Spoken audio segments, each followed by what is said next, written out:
In this video, you and I are going to take a look at the configurations for implementing IKE version 1 and IKE version 2 between an ASA firewall and a Cisco iOS router. Let's begin. One of the very first things we got to verify is that we have connectivity between the firewall and the router interface. So from the firewall, we'll do a ping to 10.10.10.6, and that looks great. On the ASA, we're going to create a few network objects. That'll make it simpler as we create our crypto ACLs. We can simply point to those network objects.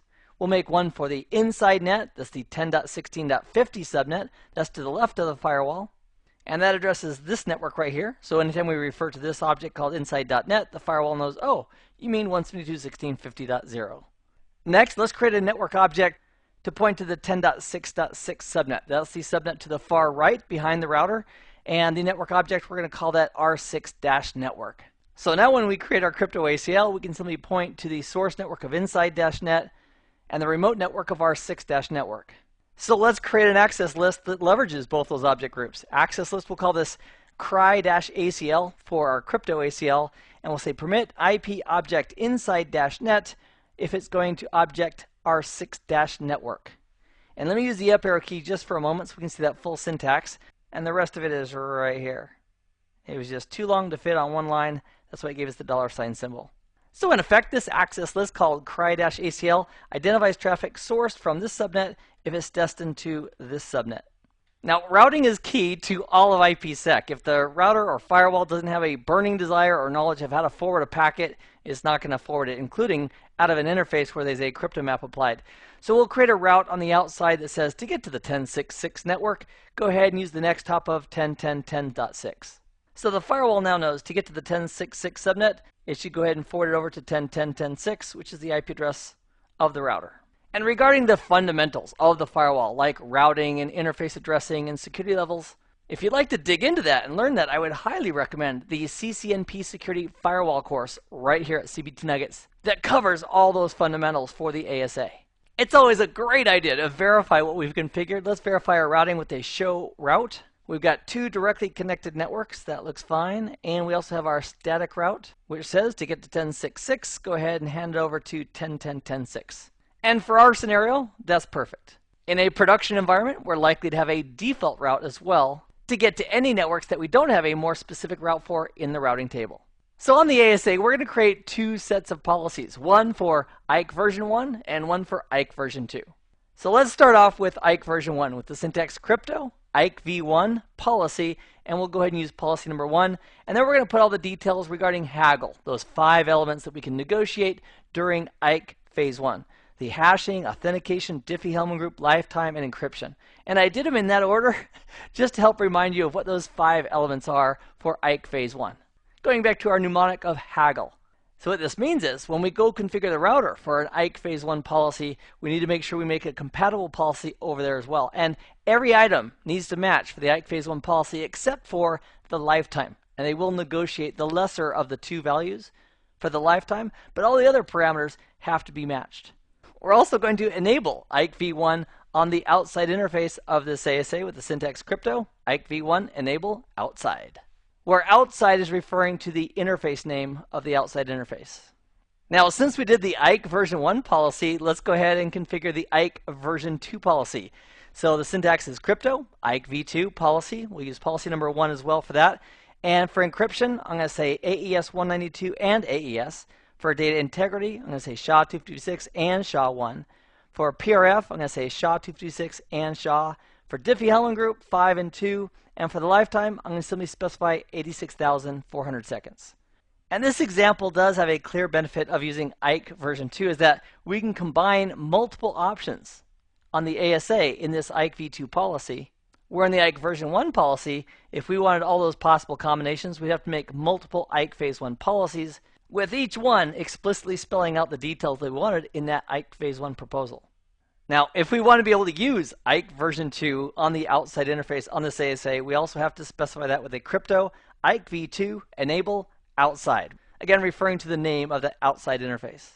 Next, let's create a transform set that can be used for IPsec if it's using the IKE version 1 negotiation. And to do that, we're going to use the syntax crypto IPsec IKev1 transform-set the name of our transform set, and then the transforms we want to use. In this case, AES128 and ESP SHA HMAC. And again, right here, if we don't follow it with a 192 or a 256, AES all by itself is just referring to a 128-bit key. Now, the syntax for the IKE version 2 IPsec child security associations, those are configured a little bit different than the transform set for IKE version 1. And the syntax is crypto IPsec IKev2 IPsec-proposal, and then we'll give it a name of IPsec v2-AES. And then inside of that IKev2 IPsec proposal, we'll specify the encryption algorithms that we want to use and the hashing algorithms that we want to use. So in this example, we're using AES128 again for the child essays. This is for IPsec, as well as the data integrity using SHA-1 or MD5, which means that if we're negotiating with another IKev2 peer, we'll be willing to negotiate for the IPsec child essays those transforms. Next, we're going to create some group policies, and because I don't have a AAA configured at the moment, we're going to specify that this group policy we're creating called group-A is based on the local router. It's internal, as opposed to external, and then referring off to a AAA server group. And since we did say this was an internal group, let's go ahead and specify the attributes, or some attributes, for this group called group-A. So by typing in group-policy, the name of the group and the keyword attributes, that puts us into the attribute configuration mode for that policy.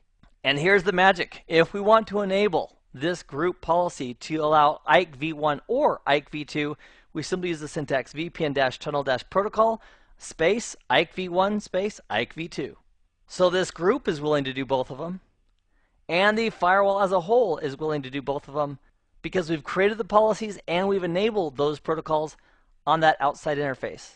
Next, we're going to create a tunnel group. We're going to name it the IP address of our peer. So we're going to peer with the router at 10.10.10.6. So the syntax is tunnel-group, the IP address of 10.10.10.6, type, and because this is a LAN-to-LAN as opposed to a remote access tunnel, we'll specify IPsec-L2L. Now, to link that group policy that we just created to this IPsec tunnel group, we're going to use the syntax tunnel-group 10.10.10.6 and the keyword general-attributes. And that puts us into the general attributes configuration mode for that tunnel group. And this is where we're going to go ahead and link this tunnel group to that group policy that we just created. So the syntax is default-group-policy group-A, which is the name of that group policy that we just created that says, okay, we're allowing IKev1 and IKev2.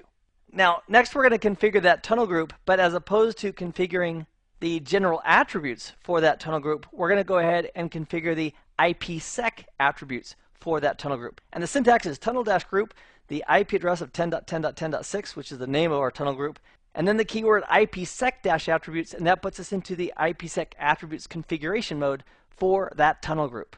So you'll notice here we had general attributes, and that's where we specify the policy. And now we're in IPsec attributes, and now we're going to specify the details such as the pre-shared keys that we're going to use.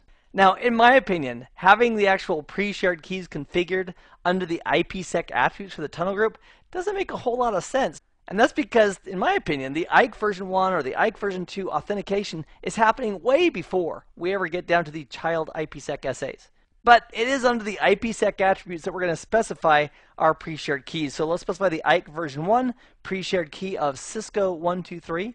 In a production environment, we probably want to be a little bit more careful with using a very tough password. 8 or more characters, alphanumeric, upper lowercase, and special characters. In a non-production practice lab environment, using a password that you can remember and easily type also makes a lot of sense. Now, under this tunnel group, we're also going to specify the IKev2 remote-authentication and local-authentication pre-shared key. And we don't have to use the same key on both sides. We already know that.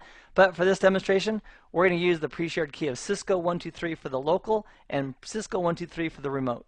So we'll exit out of the IPsec attributes for that tunnel group. And our last step is to create the crypto map. Now, on an iOS router, we create the crypto map. It puts us into crypto map configuration mode. That's great. On the ASA, when we create a crypto map, it's simply line by line. It doesn't put us into a crypto map configuration mode. So to create the crypto map, the syntax is crypto space map, the name of our map, the sequence number, and then the match address, and we're going to point to the crypto ACL that we created called cry-ACL. That's the access control list that says please match on traffic sourced from the 172.16.50 subnet if it's destined to the 10.6.6 subnet. And I like to think of the crypto map as a big if-then statement. If traffic matches that crypto ACL, I want to make sure I set my peer to be the IP address of 10.10.10.6, because the intent is we're taking a packet that came from this subnet and we're going to wrap it up, encapsulate it, and ship it over to the IP address of our peer from our source address. So if this is the internet or some other untrusted network, all we're going to see on this network is an IP packet from 10.10.10.200 going to 10.10.10.6, and then the original IP addresses, the original payload, and all the other content regarding the original packet is all encrypted and tucked away safe as the payload of that IPsec packet that's going between those two VPN peers. Now, if we happen to be negotiating and building an IKE version 1 tunnel, we need to specify the IPsec transform set that we want to use for the IPsec associations that are going to be built out of that IKEv1 tunnel.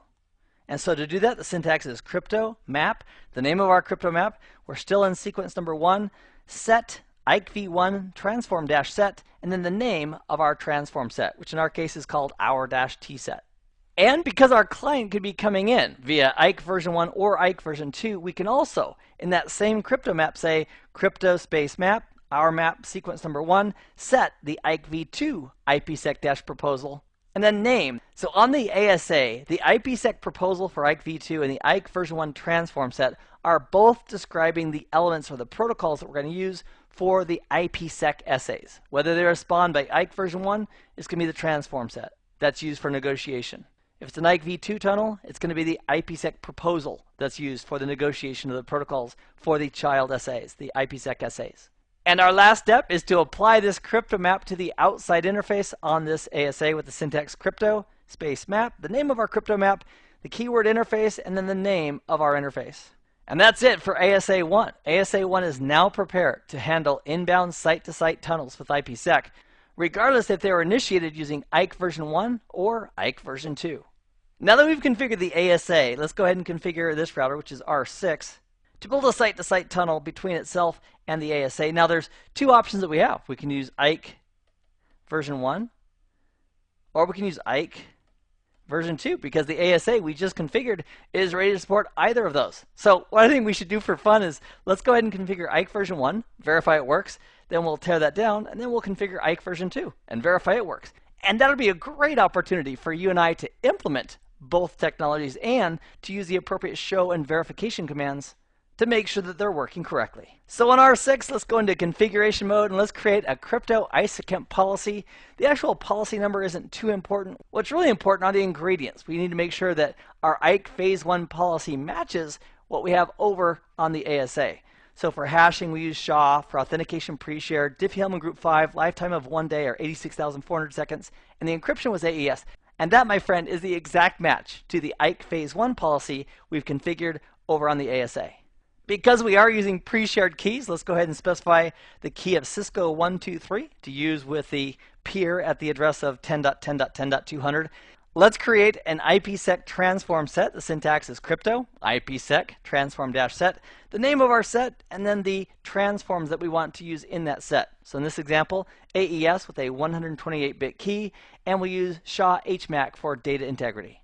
Next, let's create a crypto ACL. Now, from the router's perspective, the crypto access list is going to be identifying traffic from the 10.6.6 subnet and going to the 172.16.50 subnet. So that's going to be our permit statement. Permit traffic from 10.6.6 going to 172.16.50 with the appropriate wildcard masks on the iOS router. Next, we'll create our crypto map. We have created a crypto map on our router. We did it with our get VPN. However, instead of using IPsec-ISACEMP at the end of it, we use the keyword GDOI.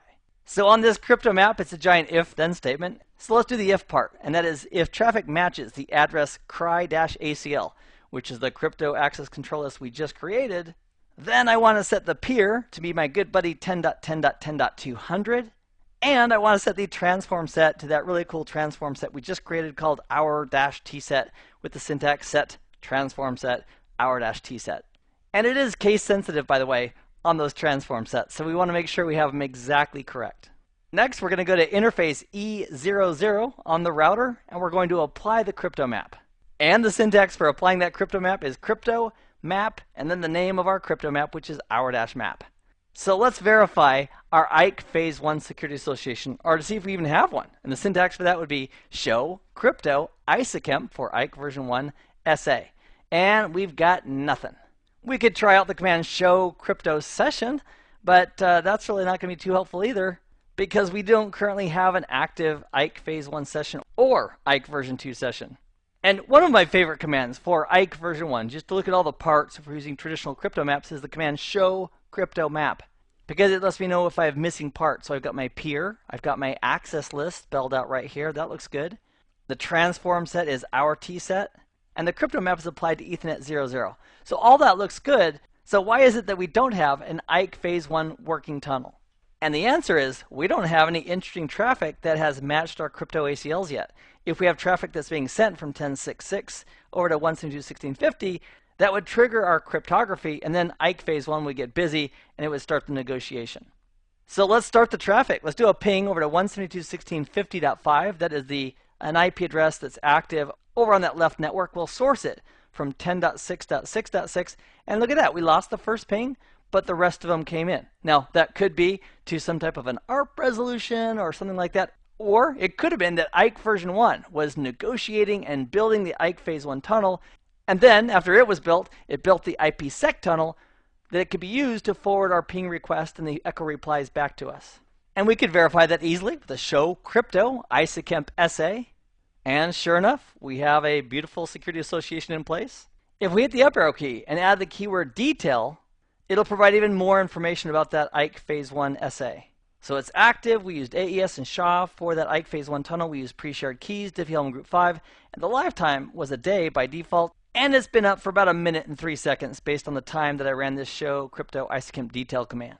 So now if we do a show crypto session, we have our session status of up and active, and we have a couple of child SAs. Those are the IPsec security associations being used to forward our transit traffic. And if we issue the command show crypto engine connections active, we can go ahead and see the hit counts regarding encryptions and decryptions on those IPsec SAs. So that was fun. IKE Phase 1 worked perfectly. Let's go ahead and tear that down. We'll go into interface E00 and simply say no crypto map, and poof, that'll remove the cryptography policy from the interface. And now we'll configure our IKEv2. So we'll configure an IKEv2 proposal. Let's go ahead and name it IKEv2-proposal. We'll specify the encryption, data integrity, and group. Those are the 3 main items that go into our IKEv2 proposals. The other 2 elements of the authentication and the lifetime, we'll find those elements configured in the IKEv2 profile. Next, in our crypto IKEv2 policy, let's go ahead and modify the default IKEv2 policy and simply tuck into it the proposal called IKEv2 proposal. So by default, the default policy is looking for the default proposal, and we're simply modifying that default. Because we are using pre-shared keys, we're going to create an IKEv2 keyring. The syntax is crypto, IKEv2 keyring. The name of our keyring, we're going to create an entry for the ASA1. So peer ASA1, his address is 10.10.10.200, and that's also the identity we're going to associate with him is 10.10.10.200. And the pre-shared key we're going to use to authenticate ASA, and that the ASA is going to use to authenticate us, is going to be Cisco123 on both ends. So the syntax is pre-shared-key local, and the key Cisco123, and pre-shared-key remote Cisco123. So we'll type exit to get out of the peer configuration, and exit again to get out of the keyring configuration. To create the IKEv2 profile, the syntax is crypto, IKEv2 profile. The name of our profile, which we're going to call IKEv2-profile, match address local 10.10.10.6. So we're specifying our local address of 10.10.10.6. This profile is also going to match if the remote address is 10.10.10.200, which is the IP address of the ASA, which, if we negotiate an IKEv2 tunnel, those will be the 2 addresses involved. So in this profile, we're going to specify the method we're going to use for authentication. In our case, we're going to use pre-shared keys on both sides. This is also the place where we could specify the lifetime, if we wanted to, for the IKE version 2 tunnel. The other side is going to try to negotiate an 86,400 second tunnel, and that's the default on our end as well for the IKEv2 tunnel lifetime. And because we are specifying that we're authenticating using pre-shared keys, we're going to point to the keyring we created called keyring 1. For the child SAs, the IPsec SAs, we need to identify the transforms we want to use. We're going to use the mechanism of a transform set to do that. So AES for the encryption and SHA HMAC for the data integrity. That matches what the ASA is also going to be negotiating for the child essays, the IPsec essays with IKev2. On R6, we're going to create a crypto ACL. Now, I know we still have the other old crypto access control list that we used with Ike phase 1. And we could have pointed to that as well, because at the end of the day, an access list is just an access list. But for demonstration purposes, I'm going to go ahead and use a different access list. So that way, if we point to access list 102, we'll know exactly what we're talking about. That's interesting traffic that's sourced from the 10.6.6 subnet that's destined for the 172.16.50 subnet. Now, what we are going to do that's a little different than we've done earlier with Ike version 2 is that instead of applying this as part of an IPsec profile to a logical tunnel interface, we're going to go ahead and create a crypto map. And the syntax for that is crypto map, the name of the crypto map, the sequence number we want to use, and then IPsec-isocamp. And the crypto map really looks and feels a lot like a crypto map back for Ike version 1. Because it includes the match statement, match address 102 for that access control list, set the peer to be the IP address of the ASA, set the transform set to be the transform set that we created. But what's a little bit different is that we are going to point back to the IKev2 profile we created and tuck that in right here inside the crypto map. And the syntax for that is set IKev2-profile and then the name of our IKev2 profile, which happens to be IKev2-profile. Our last step is to go into interface E00 and apply that crypto map to the E00 interface. So now let's do a show crypto session and see if we have any Ike version 1 or Ike version 2 tunnels up. And you'll notice it still says down. We have no child essays in place yet. And that's once again because we don't have any interesting traffic that's triggered our cryptography to go ahead and become alive. So let's do a ping out to 172.16.50.5, sourced it from 10.6.6.6. You'll notice we lost that first ping due to the negotiation and building of the IKev2 tunnel this time and the child essays, the IPsec essays. And to verify that, we can do a show crypto session once again. And now it shows that it's up and active. We have 2 child essays. It also indicates right here that it is Ike version 2. If we wanted a closer look at just the essays, we could do a show crypto IKev2 essay. And of course, we could tag on the detail option at the end of that with a show crypto IKev2 essay detail to get the full scoop on that Ike version 2 essay. And if we do a show crypto engine connections active, that again gives that high level overview of the traffic patterns we're seeing as far as encrypting and decrypting on the existing child essays that IKev2 has built for us. I have had a great time in this video. As you lab this up in practice, I have this document that can assist you with that. It's called ASA Site to Site with R6 IKev2. And that configures the Ike version 1 and Ike version 2 configuration that we did on the ASA, as well as 2 sets of configuration on the router, one for Ike version 1 and one for Ike version 2. I've also included in this document some of the basics to configure the interfaces on the ASA. And again, if you feel like you'd like more training just specifically on the ASA, you may want to check out the CCNP Security Firewall course for the fundamentals of setting up and working with an adaptive security appliance. Again, I've had a great time. I'm so glad you joined me for this video. I hope this has been informative for you, and I'd like to thank you for viewing.